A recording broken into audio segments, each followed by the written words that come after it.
Oncle S est le pire. Il l'a toujours été.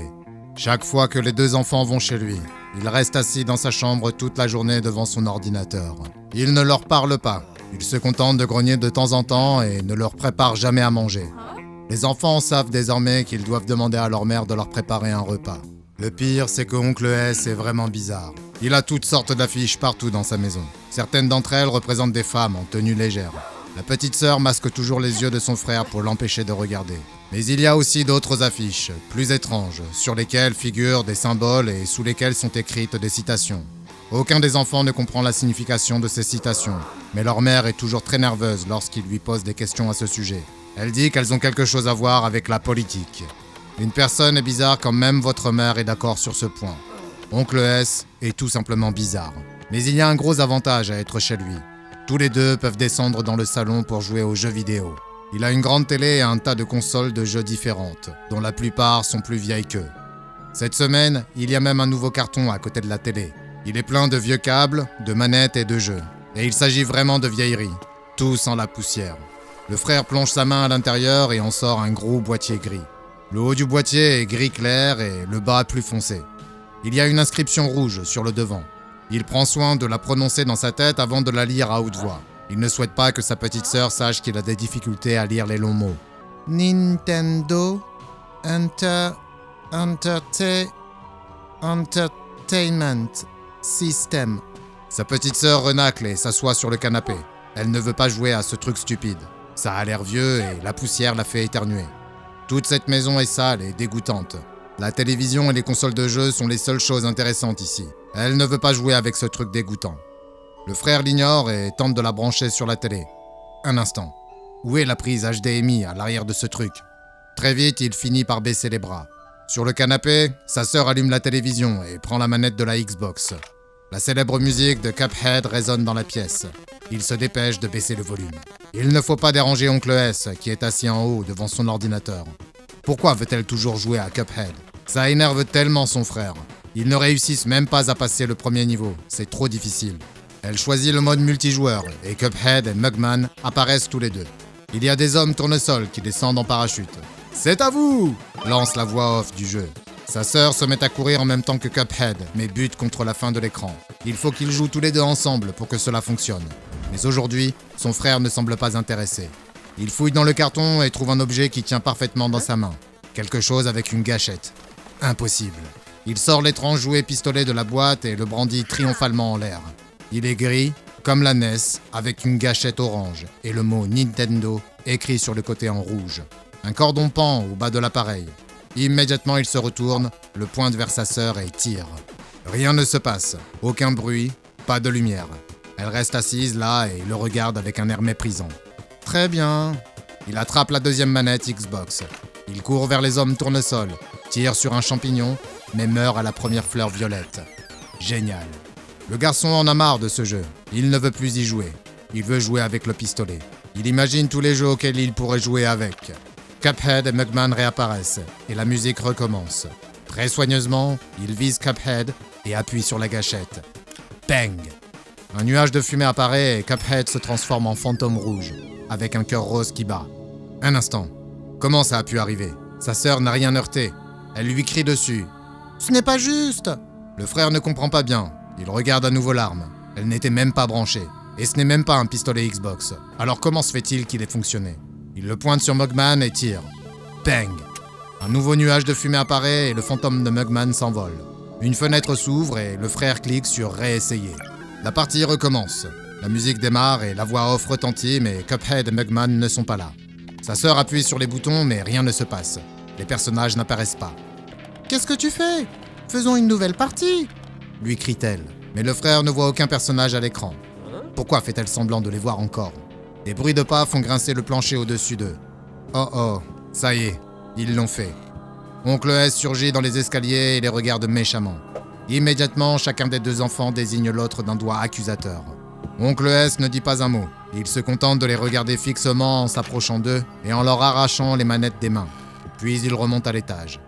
Plus de jeux vidéo. Ce n'est pas juste. Les deux enfants restent affalés sur le canapé, les bras croisés, sans rien dire. Le pistolet de la NES est posé entre eux. On dirait bien qu'ils vont devoir se contenter de regarder la télé. C'est au tour du frère de choisir quelque chose. Il va sur Netflix et met Avatar, le dernier maître de l'air. Mais c'est la série que sa sœur préfère le moins. Le générique démarre, puis il leur est raconté l'attaque de la Nation du Feu. La sœur saisit l'arme sur le canapé et la pointe sur l'écran, en visant tous les personnages qui apparaissent. Son frère l'ignore, elle fait encore une fois l'idiote. L'épisode commence. Aang est dans une ville de la Nation Terre. Il se promène dans un marché entouré de... Sa sœur pousse un cri. Il regarde la télévision, déconcerté. Il ne s'est rien passé. Les personnages sont juste au marché en train de parler, mais sa sœur fixe l'écran avec des yeux écarquillés. Elle semble un peu effrayée. Mais qu'est-ce qui lui prend ? Elle désigne l'écran avec stupéfaction et dit que Aang est mort. Elle a pointé l'arme sur lui et a tiré. Et à présent, il est mort. Mais bien sûr, Aang va très bien. Il est juste là, en train de parler à Katara. Le garçon récupère l'arme et tire en direction de l'écran. Bang ! Un coup de feu retentit sur la place du village, et Aang s'effondre sur le sol. Katara hurle et court vers lui. Elle essaie désespérément de le ranimer, mais en vain. Il est mort. Il n'y a pas de sang, bien entendu. Il s'agit d'une émission pour enfants. Katara se met à sangloter et regarde désespérément l'écran avec un air impuissant. Le frère reste bouche bée. Sérieusement ? C'est comme ça que la série se termine ? Il pensait qu'il restait un tas d'épisodes. Comment vont-ils vaincre la Nation du Feu maintenant ? Qui sera le prochain Avatar ? Il se tourne vers sa sœur. Elle aussi, elle reste bouche bée. Avec hésitation, il lève à nouveau le canon et vise l'un des étals du marché, et appuie sur la gâchette. Bang ! Une pastèque explose. Les personnages s'enfuient et se mettent à l'abri. Sokka jette un coup d'œil depuis l'arrière d'une des voitures et les regarde droit dans les yeux avant de se cacher à nouveau. « Cette série est vraiment bizarre, je ne veux plus la regarder !» dit le frère en jetant l'arme sur le canapé et en appuyant de nouveau sur le bouton Netflix de la télécommande. Il fait comme si rien ne s'était passé. Sa sœur lui arrache la télécommande des mains et passe sur HBO Max. Elle met Bip Bip et le coyote. C'est une valeur sûre. Ils ont vu tous les épisodes de cette série. Pas de fin surprenante, pas de personnages qui meurent, et surtout, ils aiment tous les deux cette série. L'épisode commence comme d'habitude. Bip Bip est en train de courir à travers un canyon. Le coyote a un plan. Il a décidé de peindre un semblant de tunnel sur le flanc de la falaise et d'entraîner Bip Bip droit dedans. C'est infaillible. Mais tout à coup, sa petite sœur prend l'arme sur le canapé et tire ici, là et partout sur l'écran. Elle n'a plus ce regard horrifié. Elle rit à présent. Ce n'est pas juste. Il ne voit pas ce qui l'amuse tant. C'est juste un épisode banal. Alors il lui arrache l'arme et la pointe sur Bip Bip. Il appuie sur la gâchette. Bang ! Mais Bip Bip évite le tir et lance son fameux Bip Bip. Il tire à nouveau. Bang ! Bang ! Bang ! Mais aucune balle ne touche Bip Bip, qui s'enfuit vers le soleil couchant tandis que le coyote sort d'un buisson avec d'importantes blessures. Il est couvert de blessures par balle. Il regarde le frère avec mépris et reprend sa route, droit dans la direction du faux tunnel qu'il a peint. Au bout d'un moment, le frère éclate de rire lui aussi. Ce pistolet est incroyable.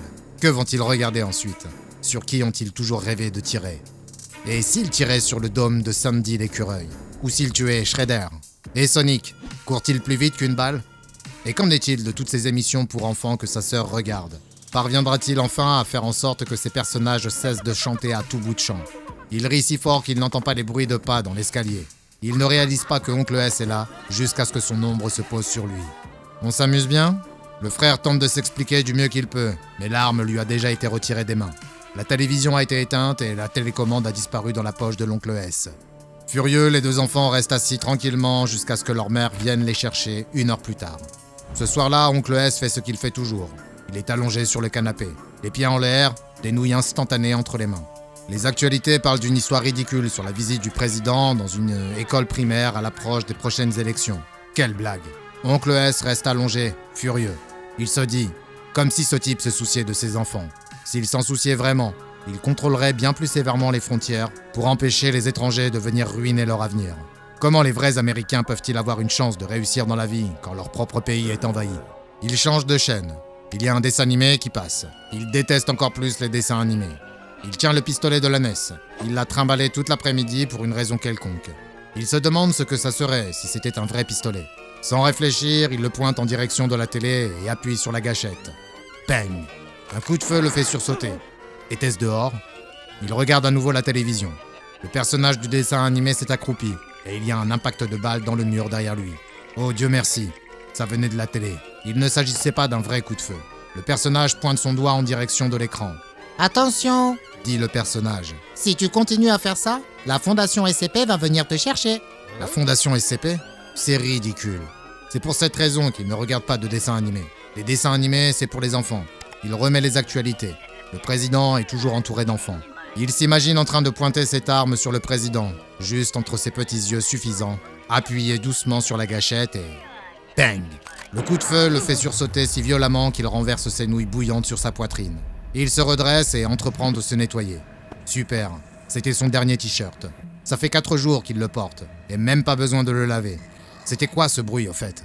Il regarde l'écran et ce qu'il voit lui fait tomber la mâchoire. Le président des États-Unis est allongé, mort, devant la classe de maternelle. Il gît dans une mare de sang. Les agents des services secrets se pressent autour de lui afin de le protéger des regards indiscrets et hurlent au caméraman de cesser de filmer. Au journal télévisé, on retrouve une présentatrice en détresse. Elle essaie de parler, mais elle est tellement bouleversée par ce qu'elle vient de voir que les mots lui manquent. Un bandeau, Breaking News, s'affiche au bas de l'écran. Information de dernière minute. Le président des États-Unis a été assassiné. Impossible. Oncle S baisse son arme et reste là, stupéfait. Ce n'est pas lui qui a fait ça, n'est-ce pas? Non, bien sûr que non. C'était juste une coïncidence, rien de plus. Juste une coïncidence. Si c'était réel, alors il pourrait pointer l'arme vers la présentatrice, appuyer sur la gâchette et... bang! Sa tête bascule en arrière. Du sang recouvre le mur de la salle de rédaction. Puis le journal est interrompu et est remplacé par une publicité. C'est un stupide publi-reportage, mais les acteurs lancent des regards inquiets à la caméra et se cachent derrière des tables et des objets dès qu'ils en ont l'occasion. Oncle S ne bougera pas et fixera l'écran toute la nuit. 2 semaines plus tard, Oncle S commence à manquer de nourriture. Il n'avait plus de nouilles il y a 2 jours, ni de haricots hier, et aujourd'hui il ne lui reste plus que quelques morceaux de pain moisi. Il n'est pas sorti de chez lui depuis tout ce temps. Il ne peut plus sortir désormais. Il est l'homme le plus recherché des États-Unis. Chaque soir, les informations sont les mêmes. Son portrait robot apparaît à l'écran, invitant les amis, les familles, les témoins, toute personne à se manifester et à fournir des renseignements sur cet homme. Mais personne ne l'a encore fait. Sa sœur a tenté de l'appeler plusieurs fois, mais il n'a pas décroché. Il a rapidement fini par débrancher complètement son téléphone. Il préfère le silence, ça l'aide à se concentrer sur son travail. Il a préparé une liste. En fait, il avait commencé à l'adresser avant même de découvrir l'arme. Sur cette liste, il y a les noms de tous les politiciens, tous les propriétaires d'entreprises, tous les guignols des médias, tous les propagateurs de fake news et tous les Illuminati. Il est assis là, passant d'une chaîne de télé à l'autre, arme au poing. Il dispose également de son ordinateur portable et passe la majeure partie de la journée à chercher sur YouTube différentes vidéos relatives à des personnes qu'il a envie de tuer. Il mentirait s'il disait qu'il n'y avait pas aussi quelques youtubeurs agaçants qui font aussi partie de sa liste. Je suis sûr que vous voyez parfaitement ce dont il parle. Le monde entier est en train de s'écrouler. Avec la disparition du président, de la moitié du Congrès et de la plupart des grands propagandistes, tout est en train de se déliter, ainsi qu'il l'a toujours voulu. L'armée a été mobilisée pour contenir les émeutes dans tout le pays, mais elle ne fait pas grand-chose pour les empêcher. Les fusillades au hasard ne cessent de faire rage, ce qui conduit à un chaos de plus en plus grand. Ça va être difficile pendant un certain temps. Oncle S le sait, mais tout finira bien par rentrer dans l'ordre. Il se demande juste de combien de temps il dispose. Il ne va pas s'en tirer indéfiniment comme ça. Quelque chose va bien finir par lui arriver. C'est obligé. Ils ont son portrait robot, ils connaissent son nom et pourtant personne ne cerne sa maison. Il le sait car il a installé des webcams tout autour de la maison. Il voit en direct ce qui se passe sur son ordinateur. Si quelqu'un s'approche à moins de 6 mètres de sa maison, il se mettra une balle dans la tête et le sang qui en coulera nourrira en fer ses plantes. En réalité, il sait qu'ils vont bientôt débarquer. Il le sait parce qu'un mouchard leur a tout révélé sur son blog. Oncle S entreprend alors de tout raconter. D'abord, il prend soin de camoufler son adresse IP, puis de façon anonyme, il se félicite d'avoir commis chacun de ses meurtres. Au début, il est resté prudent. Il s'est contenté d'écrire des énigmes à propos des personnalités publiques qu'il a assassinées. Mais ensuite, il a directement écrit le nom des personnes assassinées. Bien évidemment, ces messages ont tous été bombardés par des trolls, affirmant qu'ils n'avaient rien fait du tout. Ils font comme si le président et tous les autres étaient encore en vie. Ils ont retouché des photos pour faire croire à de nouvelles photos de ces personnes. Ils ont presque réussi à le faire douter, mais tous les soirs, les chaînes d'information n'ont pas menti. 232 autres personnalités publiques ont été tuées, abattues d'une balle dans la tête par un tireur anonyme. Et ce soir, ils viendront le chercher, les agents de la Fondation SCP. Ils seront bientôt là. Grâce aux news, la Fondation dispose de toutes les informations dont elle a besoin. Il ne peut pas se cacher ici indéfiniment. Il a presque envie qu'ils viennent, en fait. Il a clairement proféré une menace ce soir. Une menace d'attaque dans le stade où se déroulera le Super Bowl. Cette menace est prise très au sérieux. Ils seront là, d'un instant à l'autre. Il est prêt pour une fusillade. Il a installé des webcams pour surveiller chaque centimètre de sa propriété. Tout membre du SWAT ou tout agent de la Fondation SCP s'approchant d'un peu trop près sera abattu immédiatement. La seule option serait de lancer une attaque par drone. Ce serait une sacrée façon de mourir. Personne ne l'oubliera jamais. Il serait alors un martyr, mort pour la cause. Des statues seraient érigées en son honneur. Il se lèche les lèvres et observe le flux vidéo. Rien. Pendant presque 45 minutes, rien ne se passe. Puis, là, une ombre apparaît dans le coin de l'écran. Puis une autre. Il y a un plan où l'on voit une arme à feu être brandie. Ils sont là. Toute une équipe, apparemment. Il aperçoit leurs ombres alignées le long du trottoir devant sa maison. Il va patienter un peu. Il va attendre qu'ils soient tous bien alignés avant d'ouvrir le feu. Il s'est tellement entraîné que sa précision est plutôt bonne. Un tir net dans la tête, les uns après les autres. Maintenant. Bang, bang, bang, bang, bang. Les coups de feu retentissent les uns après les autres tandis qu'il tire sur l'écran de son ordinateur. Il touche chacun des agents SCP en pleine tête, les uns après les autres. 2 agents tentent de se mettre à l'abri, mais c'est sans espoir. Bang, bang, bang. Il les élimine tous. Il prend soin de tirer dans la jambe du dernier homme et s'assied tranquillement pendant un moment, en le regardant ramper sur sa pelouse.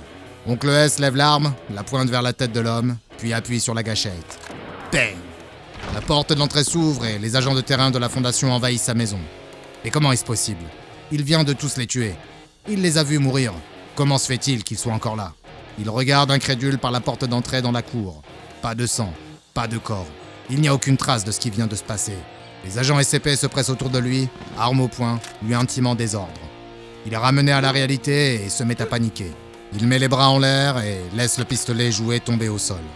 C'est moi qui l'ai fait. J'ai tué le président des États-Unis. C'était moi. Il se met à pleurer lorsqu'il lui passe les menottes et lui plaque le visage au sol. Les agents l'interrogent, perplexes. De quoi parle-t-il? Le président est vivant et se porte bien. Il est en pleine campagne électorale et il est plus populaire que jamais dans les sondages. Je les ai tués. Je les ai tous tués. C'était moi. À nouveau, les agents restent perplexes. Tandis que des hommes le traînent dehors et le jettent à l'arrière du fourgon, il ne peut s'empêcher de se demander comment se fait-il que tout semble si calme dehors. Où est donc passé le chaos qui régnait auparavant? Les portes se referment. À cet instant, j'espère vraiment que personne qui regarde cette vidéo n'est en possession du SCP-674 ou d'une arme équivalente, actuellement inconnue de la Fondation. Voyez-vous, si le SCP-674, également connu sous le nom de pistolet d'exposition, ne représente aucune menace pour moi dans le monde réel, il pourrait affecter votre perception de la réalité. Le pistolet d'exposition ressemble à un pistolet tout à fait ordinaire pour console de jeux Nintendo. Il semble correspondre parfaitement aux autres modèles commercialisés en Amérique du Nord aux alentours de 1985. Vous pouvez le démonter et examiner chaque composant plastique et électronique un par un, le remonter, mais vous ne verrez rien qui sorte de l'ordinaire le concernant. Et pourtant, si vous teniez ce pistolet devant votre écran en ce moment même, que vous le pointiez sur moi et que vous me tiriez dessus, vous entendriez un coup de feu et vous me verriez m'effondrer sur ma chaise et mourir. Vous me verriez alors assis là, en silence, pendant tout le restant de la vidéo. Des vidéos continueraient à être postées sur cette chaîne, mais toutes ne montreraient probablement que mon cadavre en train de pourrir lentement sur cette chaise. Pour toutes les autres personnes, cependant, les choses se dérouleraient comme d'habitude. Pour elles, je ne ferai que mon travail de présentation des histoires horribles, troublantes, fascinantes et étranges de la Fondation SCP. Le pistolet d'exposition ne fonctionne que pour son utilisateur et altère à jamais la réalité qu'il perçoit à travers l'écran sur lequel il tire. S'il tire sur le président comme l'a fait Oncle S, alors il verra dans tous les programmes d'information que le président est mort.